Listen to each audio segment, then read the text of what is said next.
'Cause I'd still pick you in the checkout line when the coupons fail and the card declines, when the kids are screaming and the car won't steer, and I'm one small inconvenience from a breakdown in here.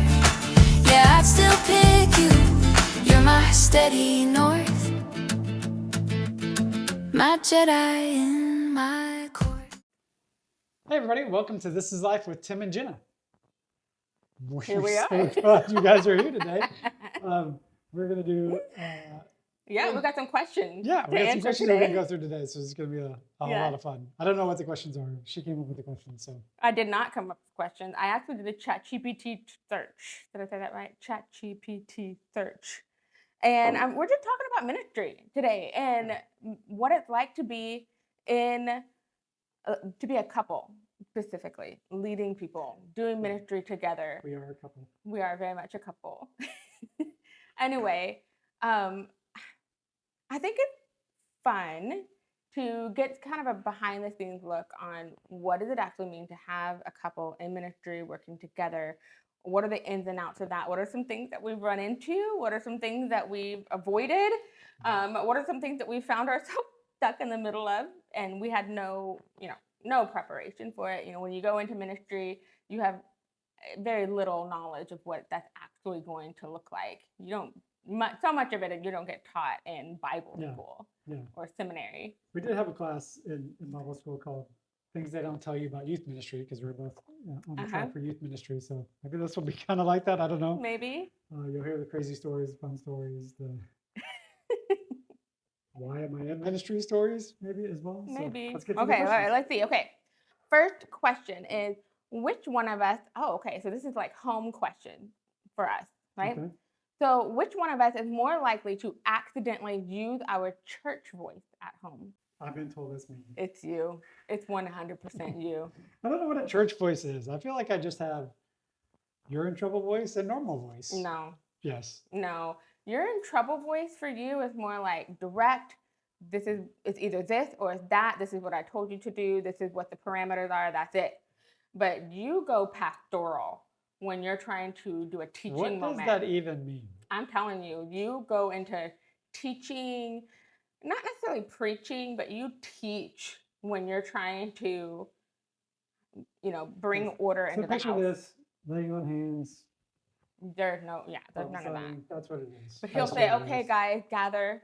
And we'll have all the kids at the table. And then he starts, talking about what it means to be someone who loves Jesus. And is that who we are as a people? And if we're not, what does that look like? And if we are, what does that look like? And how do we conduct ourselves as believers in a world of unbelievers? You're much faster to transition into those kinds of conversations, I think, than anyone else is. Yeah. You're really good at it, but you definitely go into pastor dad mode. Pastor Dad. That's my new title, Pastor Dad. Pastor Dad. Okay. Next question. Who gets hangry first after church? Oh, that's a tough one.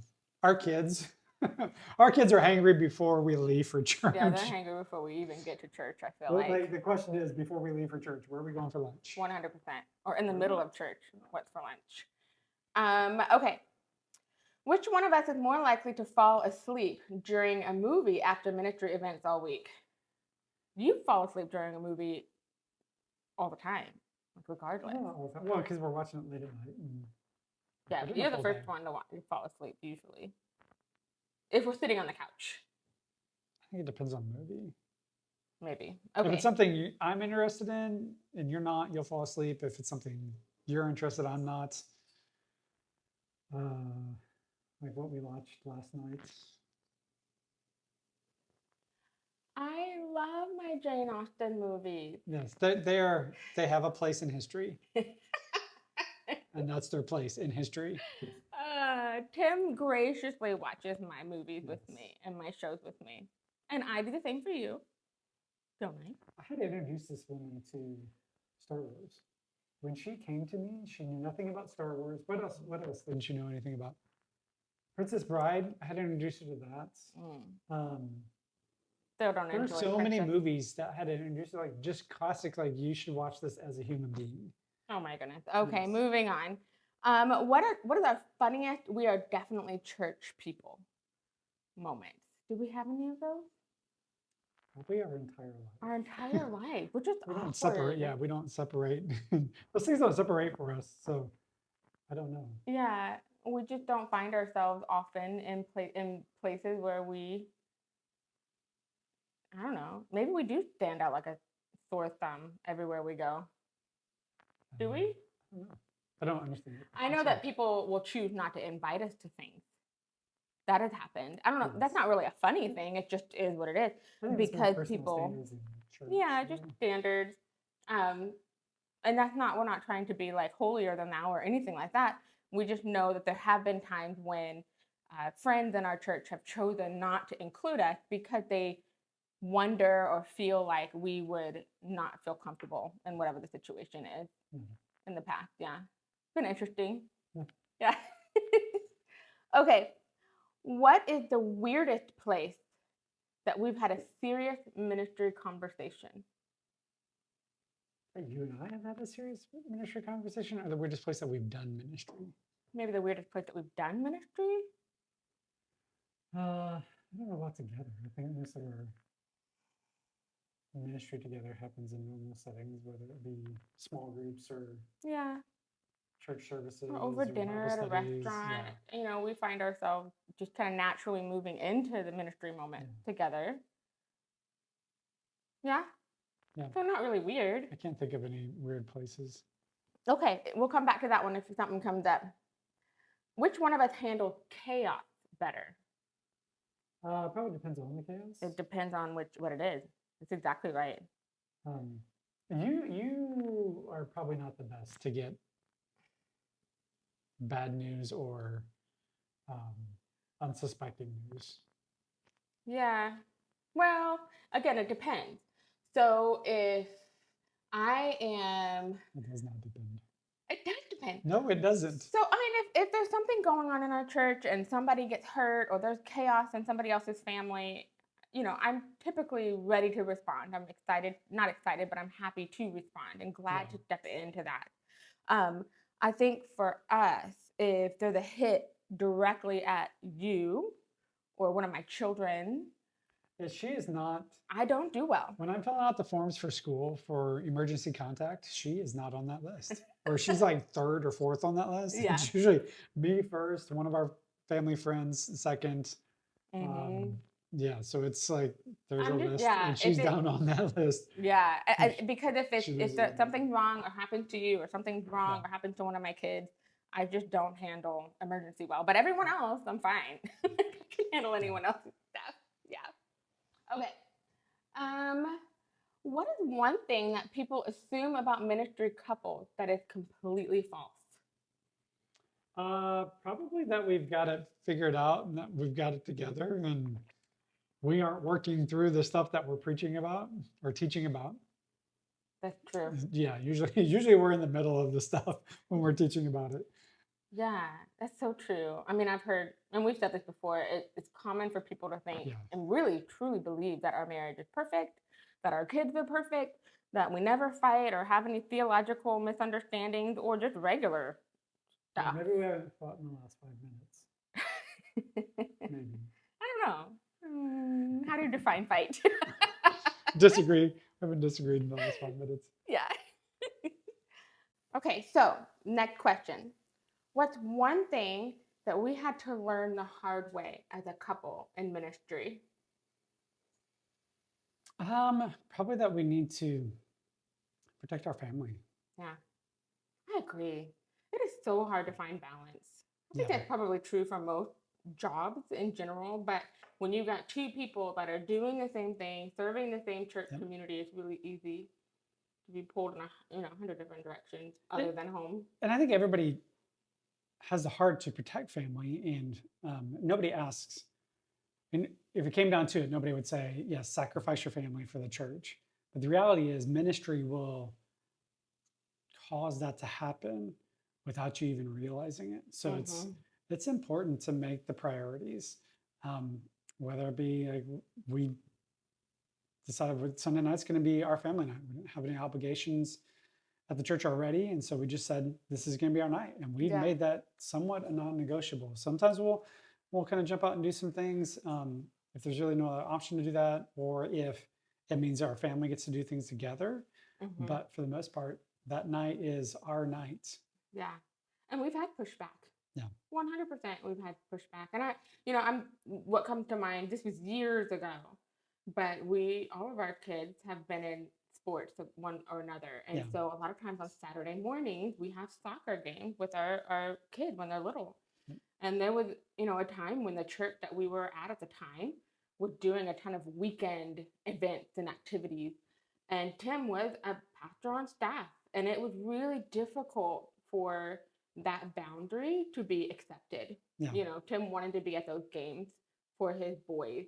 And there was pushback, definitely. And we chose our kids. And so it can be tricky when you're a couple in ministry. And also, if you choose your family first, you will find that the atmosphere of your home, the relationship that your children have with Christ come first. Your marriage does better. Yeah. Overall. Yeah, one of the things I learned from Bible school was from, I think, John Maxwell's book, Choosing to Cheat. I think it was John Maxwell. And we're always cheating something. And so you have to make it a priority to cheat the right things at the right time. Yeah, I think it was Right. Andy Stanley. Was it Andy Stanley? Maybe, Yeah. I don't know who Yeah. it was. But Yeah, but choosing to cheat. Yeah. Because it's only 100% of us. Yeah. And so something has to give somewhere. Yeah. Yeah. That's so good. I forgot that we had read that book. All right. So have we ever, no, let's see. Sorry. What is one thing ministry has strengthened in our marriage? Probably just the showing our kids the importance of putting God first, whatever that looks like.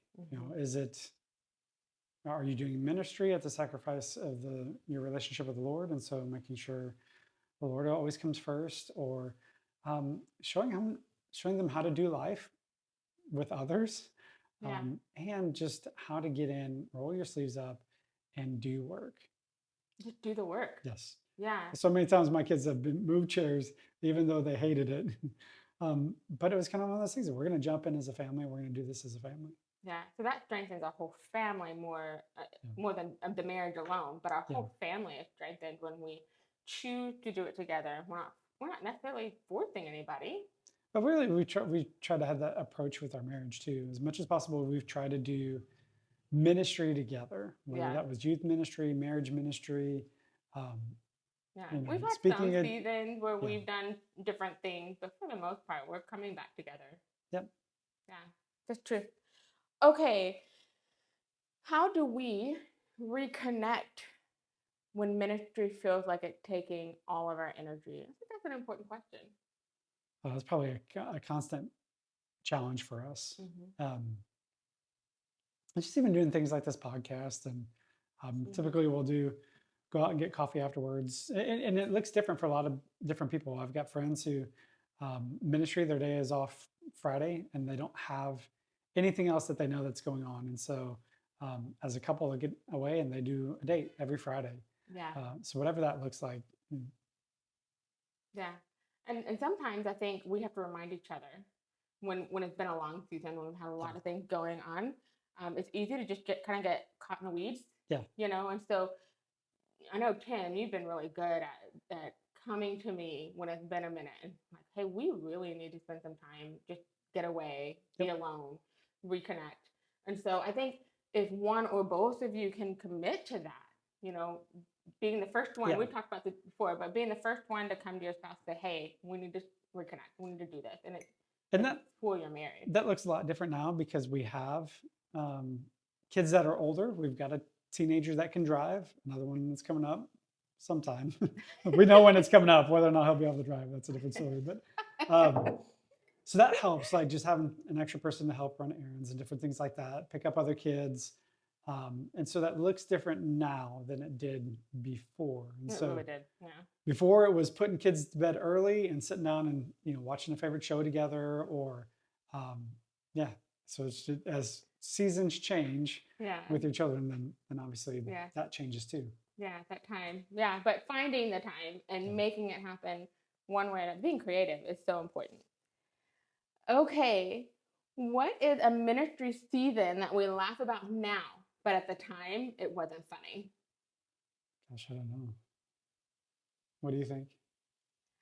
Um, I think we spent about 4 months in a town in East Texas. We took Oh, on yes. a youth pastor position That was out there, crazy. and it was very stressful. We fell in love with the people immediately, but there was a lot of underground decisions, things that we just were not aware of that were being made, and it resulted in the church splitting literally a few months after we got there. Yes, 4 months. 4 months Four after we months got after we there. started. And it came as a shock to us. It was very stressful. Our whole family. We had two littles at the time. My youngest was 1, and my oldest was almost just turned 3. Yeah. And it was stressful for all of us. It's the only time that I've ever been threatened to have the cops called on me because of a ministry role. Yeah, I don't. it's just It's never happened insane. before or Like, since. is that a normal Before thing? or since. So maybe other youth pastors had that happen, but I was a youth pastor at the time. Just So because that you was were a new. pastor, Yeah. and you got paid on staff, and so yeah, it was just a bizarre season. And so at the time, it was Yeah. stressful. We didn't know what was going to be next for us. Would we even be in ministry? Like, there was just a lot of questions that came out of that. But now we can look back and see how crazy it was, and Yeah. what just Yep. laugh at it for what it was. Yeah. Yeah. Yeah. Yeah, that was wild. And we still have friends from then. Like, we still connect on Facebook, and it's good. Yeah. All right. Let's see. A few more questions. What is a ministry couple stereotype that drives you crazy? Can you think of any stereotypes? Yeah, I can. I can. I don't know. We have we are one. not the typical. Um, Hip is probably not the best word, but we're just not into all the current trends and different things like that. Yeah. And not that there's anything wrong with it. It's just not us. And so um, I'm okay not fitting into current, fashion trends, whatever those things are. Yeah, we come as we are for the Yeah. most part. Yep. Yeah. I know when I was growing up, the stereotypical pastor's wife could either sing or play the piano, always sat in the front row and was like representing her spouse in Yeah. ministry. We certainly don't fall into that stereotype. I cannot sing and I don't play the piano, and I'm not going to be on the worship team ever. Um, and I enjoy teaching alongside my husband. I Yeah. do. But it's not something that's required of me. I don't demand that space.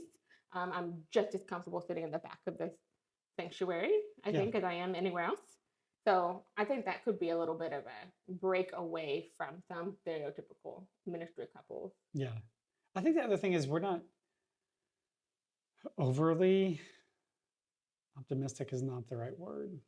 I don't know what word you're looking for. I don't know, but we're not. I think we have dealt enough with real situations that we're okay with real situations. We're not Yeah. trying to get on to the better on the other side of difficult. So we're okay being in difficult. Yeah. We're not looking for the other side of it always. Exactly. Yeah. I think Tim and I do spend more time sitting in what's uncomfortable, Yes. than some. I think you're right. Yeah. Yeah, that comes with time. It comes with experience. I think the fact that you and I are both counselors by profession also helps, because that's what we do. Yeah. We sit with others who come to us in crisis or in their brokenness, and they are uncomfortable, and it is frustrating. And sometimes our job is to make them slow down. Stop rushing through this. Yeah. Let's sort this out one thing at a time. And it's good. Mhm. Yeah. Okay, so what is something your spouse does during stressful seasons that secretly helps you? I don't know. What would be your answer? I think for me, kind of going back to the answer that we just had before, you are really good at taking a step back and not taking things for face value. A lot of times, if it's my crisis again and not someone else's, if it's my crisis, I can get caught up in the whirlwind and make a lot of assumptions. Yeah. And so I think you're really good at saying, hey, we're going to assume the best of people. And that's something you do naturally. You just kind of continue to assume the best of people, that even in their crazy, even in their just ridiculous statements that they've made, you're good at saying, hey, there's more to this. Yeah. And this person or these people are actually really good, solid people. And so we need to take that and believe the best of them. And so I think that's been really helpful for me along the across the span of our ministry together. But man, when you're doing it, like in the middle of it, I don't want to hear it. I don't want to slow down. I Yeah. want to be able to be frustrated and angry with that, who you are and what you do. Yeah. I think for me, it's you give me space to be by myself. I'm an internal processor, so that helps me to just get away from everything, whether that's working on a project or um, maybe occasionally go sitting with a friend and getting advice from them. You give me space to do those things.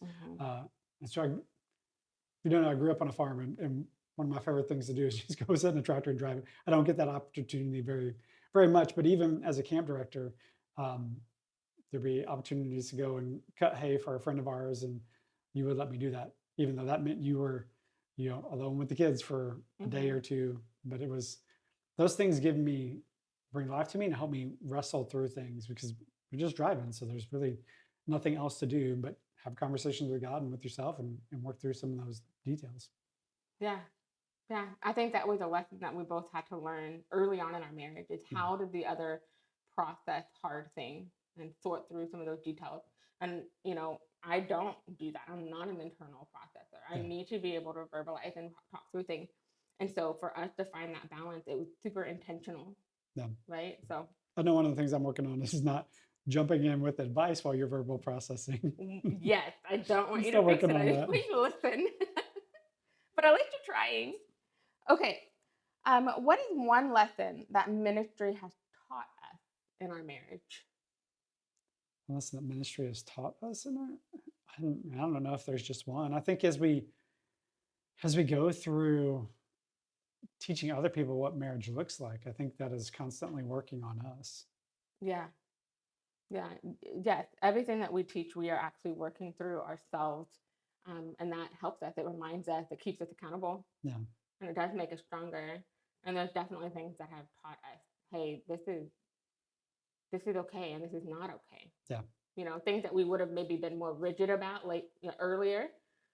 We've been able to loosen the reins and try not to let go of the need to be in control Yeah. all the time. And that's been, I think, really helpful. I think I've learned good things from the people that we have led, whether it be they're on our leadership team or they're in the classes that we've taught or led.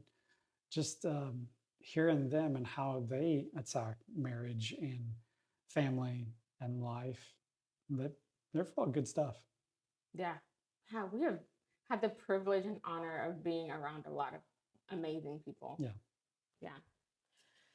Okay, so this is our last question. What mountain are you climbing right now as a couple? Um, just within the last couple of weeks, we are going through transition and looking at that. There's financial implications into that, and so we've kind of started a few things, but they've kind of our low slow getting us is really kind of where do we point the ship? What's next for us? Not necessarily like we're going to keep doing this. We're going to keep doing counseling, do marriage ministry as the opportunities come up, but what specifically does that look like? Yeah, I think that's true. Our mountain, I guess, is being defined as we speak. Yeah. We're looking at that. We're trying to figure out what the next year or two holds for us and then go from there. And it's been really fun the last 20 years that we've been doing ministry. And I think that ministry for us has constantly been changing and shifting. And the people that we are with, because people come and they go. And so we've learned a lot about what that looks like. And so for us now, I think our mountain might look a little different. Like I said, we're still building that mountain, if you will. But ministry doesn't end regardless of where we are or who we're with. It's really something that we do together just naturally, I think. Yeah. Well, so guys, thanks for joining us today on This is Life with Tim and Jenna. If you didn't catch our series on covenant versus contract marriage, jump back, view that. As always, subscribe to us, like us, follow on all of our social media. We're on Facebook, Instagram, YouTube, TikTok. We're working on building that stuff. So keep following plugging us. in. And Yeah. we'd love to hear from you guys. If there are questions that you want us to answer about marriage, comments, send us those questions, and we would love to jump into those for you. So we will see you guys next I time. still pick you in the checkout line when the coupons fail and the card declines, when the kids are screaming and the car won't steer, and I'm one small inconvenience from a breakdown in here. Yeah, I'd still pick you. You're my steady north, my Jedi in